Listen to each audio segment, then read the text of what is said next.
तो ये एग्जांपल करते हैं। 3 रॉड्स हैं, कॉपर, ब्रास और स्टील। अच्छा, उनको वेल्ड कर रखा है, एक वाई शेप स्ट्रक्चर बना रखा है, ठीक है। तो इस तरह से है कुछ, जैसे ये कॉपर रॉड हो गई, ठीक है। ये ब्रास हो गया, है ना, ब्रास की रॉड हो गई। और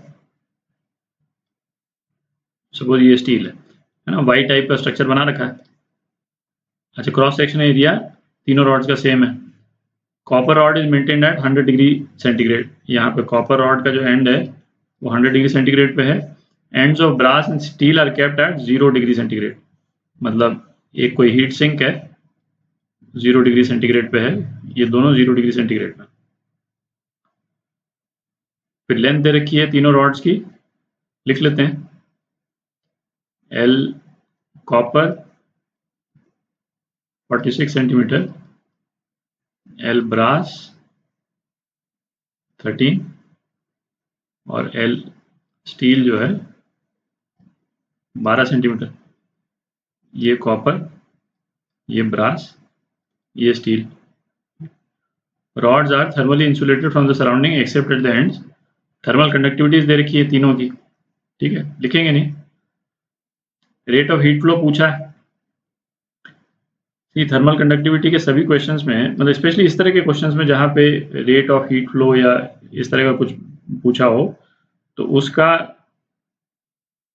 थर्मल रेजिस्टेंस इक्विवेलेंट बना लेना चाहिए, ठीक है। और फिर करंट इलेक्ट्रिसिटी की एनालॉजी लेकर के हम इसको सॉल्व कर सकते हैं। तो इसका इक्विवेलेंट क्या हो जाएगा थर्मल रेजिस्टेंस के फॉर्म में? ये आर थर्मल हो जाएगा कॉपर का, ठीक है।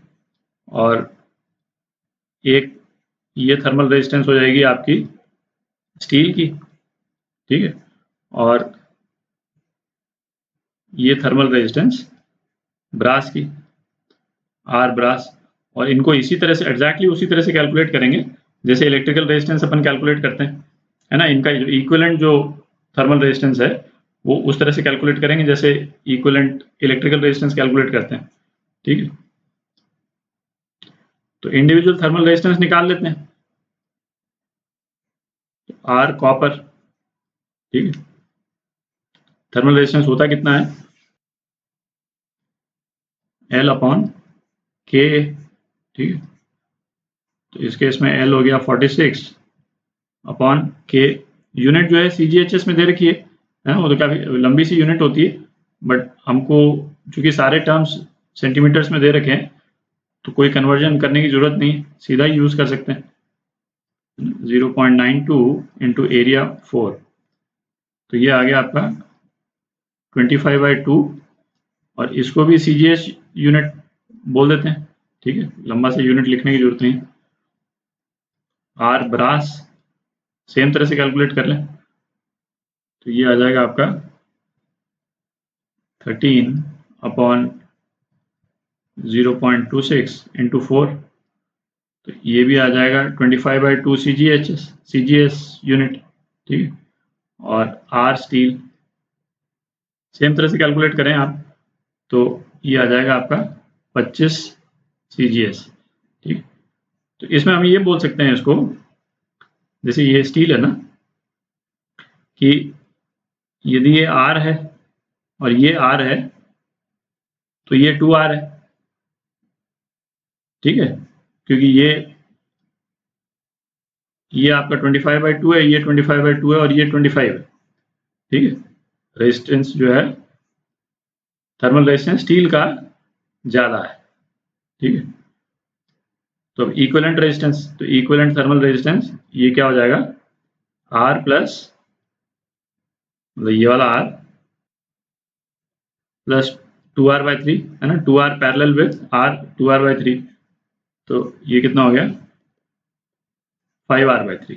और आर अपन ने कितना लिया था 25/2, तो ये आ जाएगा 5 इंटू 25/2 5/3। सीजीएस यूनिट है ना, मतलब सेंटीमीटर ग्राम वाला जो सिस्टम है उसकी यूनिट। थर्मल रेजिस्टेंस और रेट ऑफ हीट ट्रांसफर, उसका क्या रिलेशन रहता है, R D Q by D T is equal to temperature difference. ठीक है, तो इससे हम D Q by D T निकाल सकते हैं। D Q by D T ये क्या हो जाएगा, टेम्परेचर डिफरेंस कितना है, 100 है ना। ये अपने इक्विवेलेंट एक बार थर्मल रेजिस्टेंस निकाल लिया